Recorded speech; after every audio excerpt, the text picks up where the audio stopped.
New Zealand looks like a dream. Stable government, high living standards, low corruption, strong institutions. On paper, it's everything a developed economy should be. And yet, every year, thousands of its most educated and productive citizens leave. Not temporarily, structurally. More than 500,000 New Zealand-born people now live in Australia. That's over 10% of the country's population. So the real question isn't whether New Zealand is beautiful. It's whether beauty is enough to compete with economic gravity. To understand this, we need to step away from tourism and look at structure. New Zealand's economy faces a constraint that has nothing to do with governance quality. Its scale. With just over 5 million people, its domestic market is roughly the size of a single mid-sized global city. And in modern capitalism, scale matters more than ever. High-income industries cluster. Technology firms cluster. Financial institutions cluster. Research centers cluster. Capital flows where ecosystems already exist. Small economies can build excellence, but they struggle to build density, and density creates opportunity. A young professional entering the labor market in a small advanced economy faces a simple reality. Fewer firms, fewer specialized roles, fewer corporate headquarters, fewer vertical growth paths. That doesn't mean no opportunity. It means limited upward bandwidth. Now let's look at sector composition. New Zealand has done something impressive. It transformed agriculture into a highly productive export engine. Dairy, meat, and agricultural commodities are globally competitive. It's one of the most efficient agricultural systems in the world, but productivity is not the same as labor absorption. Modern agriculture is mechanized, capital-intensive, technologically optimized. It generates strong export revenue with relatively little labor input. That's good for GDP, but it doesn't create thousands of new high-skilled urban jobs every year. So where do graduates go? In larger economies, graduates feed into tech ecosystems, investment banking, private equity, media conglomerates, multinational headquarters. In New Zealand, many of those sectors exist, but at smaller scale, which means the ceiling appears earlier. And when ceilings appear early, ambition travels. Now layer in another structural factor: housing. A significant portion of economic activity in New Zealand revolves around property, construction, mortgage lending, property investment, real estate services. When housing becomes a dominant asset class, capital flows into land rather than enterprise. Property becomes both shelter and speculation, and over time, this creates distortions. When housing prices rise faster than wages in knowledge sectors, younger professionals face a compounding challenge: limited career expansion and rising living costs. That combination changes incentives. If your income ceiling is lower and your cost floor is higher, migration becomes rational. Now add the most important variable: mobility friction. Most countries experiencing brain drain have immigration barriers. New Zealand does not.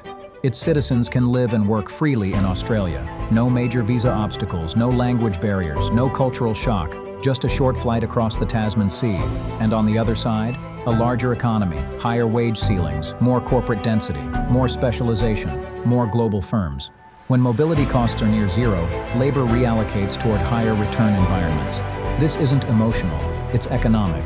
If a software engineer can increase salary potential by relocating with minimal friction, many will.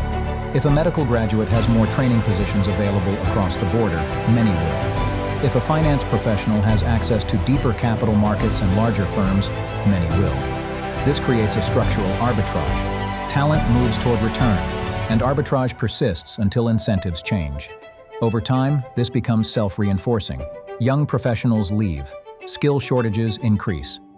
To fill those shortages, immigration rises. New arrivals help stabilize the labor market. But because mobility remains open between New Zealand and Australia, some of those new entrants also see Australia as the larger prize. This dynamic has even created a reputation for New Zealand acting as a softer entry point into the broader Australasian labor market. Whether fair or not, the structure enables movement. And movement follows opportunity. Now here's where this becomes even more complex. Some of the Australians moving to New Zealand are retirees, or independently wealthy individuals, attracted by lifestyle, scenery, stability. So capital flows in, but labor flows out. That asymmetry matters, because retirees consume services, but they don't expand productive capacity. Meanwhile, young professionals expand productive capacity. This shifts the demographic and economic balance. So why doesn't New Zealand simply tighten labor mobility? Because integration brings benefits too. Trade flows, capital flows, shared institutions, and a significant portion of New Zealand-born citizens now live in Australia. Restricting movement would carry political and economic consequences. And even if restrictions were possible, the deeper issue remains: scale, geography, incentives. New Zealand sits next to a larger, more diversified economy with almost frictionless labor mobility. That proximity acts like gravity. The larger the neighboring economy, the stronger the pull. And gravity doesn't require persuasion. It operates automatically. This is not a story about policy failure. It's a story about economic geometry. Small advanced economies positioned next to larger hubs often experience outward talent flow when mobility is easy. The solution is not isolation, it's diversification. Building sectors that absorb skilled labor, create vertical career paths, attract global capital, expand opportunity internally, but diversification is slow. Industrial evolution takes decades, and while those transitions occur, opportunity differentials continue to operate. New Zealand remains stable, safe, prosperous, but in a globalized labor market, stability alone is not enough. Opportunity is magnetic. And when movement is frictionless, talent flows toward scale. If you want to understand how economic incentives shape labor markets, capital allocation, and long-term structural shifts, subscribe. This channel breaks down finance, business models, and macroeconomics with clarity and system logic. Because once you understand the structure, you start to see the forces shaping it.